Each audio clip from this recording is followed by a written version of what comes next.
Hello, I'm Sushma Rai, Assistant Teacher at Junior High School Pagra in Block Devariya Sadar of District Devariya of Uttar Pradesh. मेरा ये video class 7 और उससे ऊपर के बच्चों के लिए है, जिसमें मैंने लिटमस टेस्ट या लिटमस परीक्षण का डेमोन्स्ट्रेशन दिया है। आशा है कि इस वीडियो को देखने और समझने के बाद बच्चे स्वयं लिटमस टेस्ट करके दी हुई वस्तुओं को अम्लीय यानी एसिडिक, क्षारीय यानी बेसिक और लवणीय यानी न्यूट्रल के रूप में पहचान पाएंगे। सबसे पहले आइए देखें लिटमस परीक्षण द्वारा अम्ल, क्षार और लवण की पहचान हेतु आवश्यक सामग्रियां क्या हैं।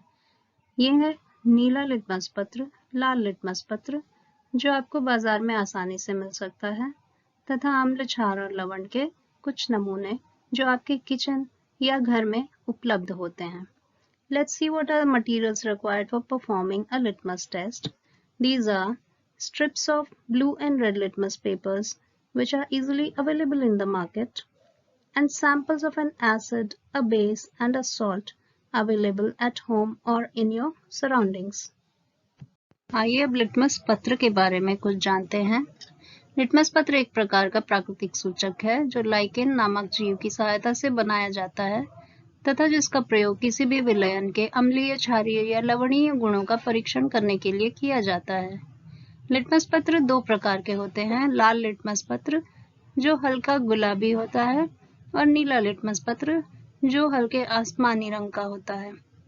Litmus paper is a kind of a natural indicator prepared from an organism named lichen and is used for identifying the given solution as an acid, base or a salt. It's of two types, red litmus paper which consists of light pink colored paper strips and blue litmus paper consisting of sky blue colored paper strips. आइए अब देखें litmus परीक्षण हेतु विभिन्न चरण क्या हैं।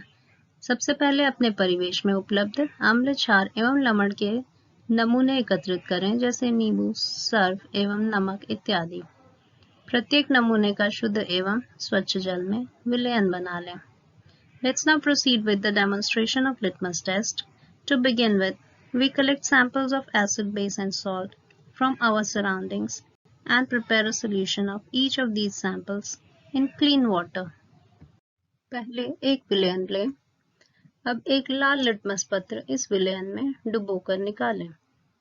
फिर एक नीला लिटमस पत्र इसी विलयन में डुबोकर निकालें। अब दोनों लिटमस पत्रों के रंगों में बदलाव का निरीक्षण करें। यही प्रक्रिया तीनों विलयनों के साथ करें। Take one of the solutions first and dip a red litmus paper into it partially and take it out. Now dip a blue litmus paper in the same solution, take it out and observe the change in the color of both litmus papers. Follow the same procedure for all the three sample solutions. हमें litmus परीक्षण के निम्नलिखित परिणाम प्राप्त होते हैं। पहले विलयन में लाल लिटमस पत्र नीले में बदल जाता है, परंतु नीले लिटमस पत्र के रंग में कोई परिवर्तन नहीं होता है। दूसरे विलयन में नीला लिटमस पत्र लाल में बदल जाता है, परंतु लाल लिटमस पत्र के रंग में कोई परिवर्तन नहीं होता है। तीसरे विलयन में लाल और नीले दोनों ही लिटमस पत्रों के रंग में कोई परिवर्तन नहीं होता है। We note the following observations after conducting the litmus test.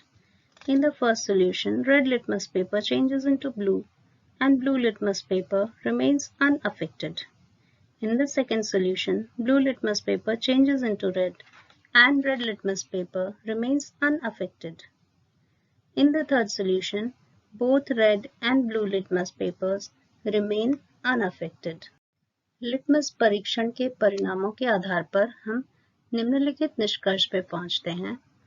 पहला विलयन जिसमें लाल लिटमस पत्र नीले में बदल जाता है, परंतु नीले लिटमस पत्र के रंग में कोई परिवर्तन नहीं होता है, वह क्षारीय विलयन है, जो सर्फ या धावन सोडा का विलयन है। दूसरा विलयन जिसमें नीला लिटमस पत्र लाल में बदल जाता है, परंतु लाल लिटमस पत्र के रंग में कोई परिवर्तन नहीं होता है, वह अम्लीय विलयन है, जो नींबू के रस का विलयन है। तीसरा विलयन, जिसमें लाल या नीले किसी भी लिटमस पत्र के रंग में कोई भी परिवर्तन नहीं होता है, वह लवणीय विलयन है, जो साधारण नमक का विलयन है। Following are the inferences drawn from our observations. First solution in which red litmus changes into blue, but blue litmus doesn't change its color, is alkaline or basic solution of washing powder. Second solution in which blue litmus changes into red, but red litmus doesn't change its color, is acidic solution of lemon. Third solution in which red and blue both litmus papers remain unchanged or unaffected is a neutral solution of common salt. आइए अब सूचक की परिभाषा यानी definition of indicators और उसके प्रकार समझते हैं।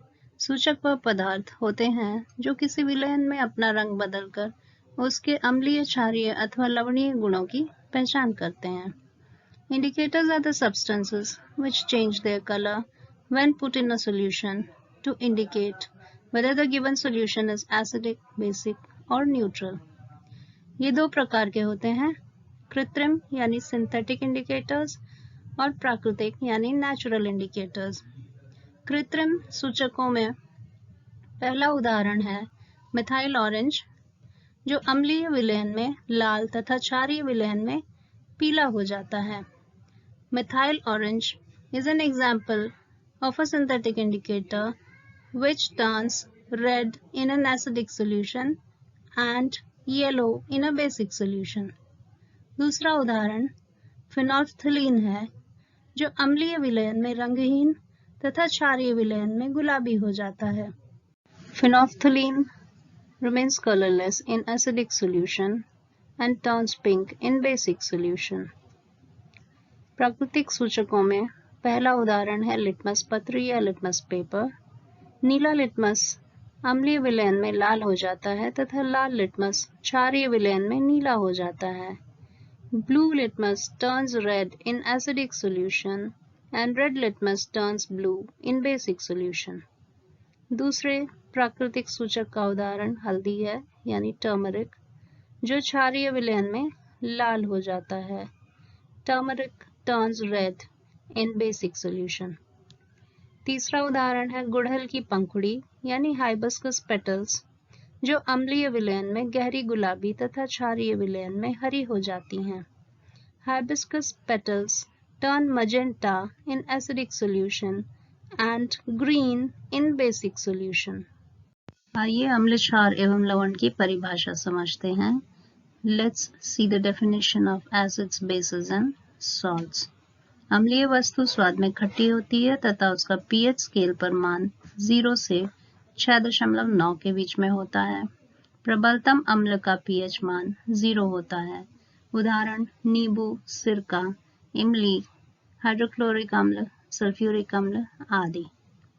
An acidic substance is sour to taste and its pH value ranges from 0 to 6.9. The strongest acid has a pH value of 0. Examples are lemon, vinegar, tamarind, hydrochloric acid, sulfuric acid, nitric acid, etc. क्षारीय वस्तु स्वाद में कसैली या कड़वी होती है तथा उसका pH स्केल पर मान 7.1 से 14 के बीच में होता है। प्रबलतम क्षार का pH मान 14 होता है। उदाहरण डिटर्जेंट पाउडर, साबुन, baking soda, sodium hydroxide, potassium hydroxide आदि। A basic substance is usually bitter to taste and its pH value ranges from 7.1 to 14. Strongest base has a pH value of 14. लवणीय वस्तु का स्वाद प्रायः नमकीन अथवा स्वादहीन होता है तथा ये अम्ल और क्षार के रासायनिक संयोजन से बनती हैं। pH स्केल पर उसका मान 7 होता है। उदाहरण साधारण नमक, शुद्ध जल, कैल्शियम क्लोराइड आदि। A neutral substance usually tastes salty or tasteless and is formed by chemical combination of an acid. के अधिगम के आकलन यानी लर्निंग आउटकम संबंधी कुछ प्रश्न दिए गए हैं जिनका उत्तर छात्रों द्वारा अपेक्षित है।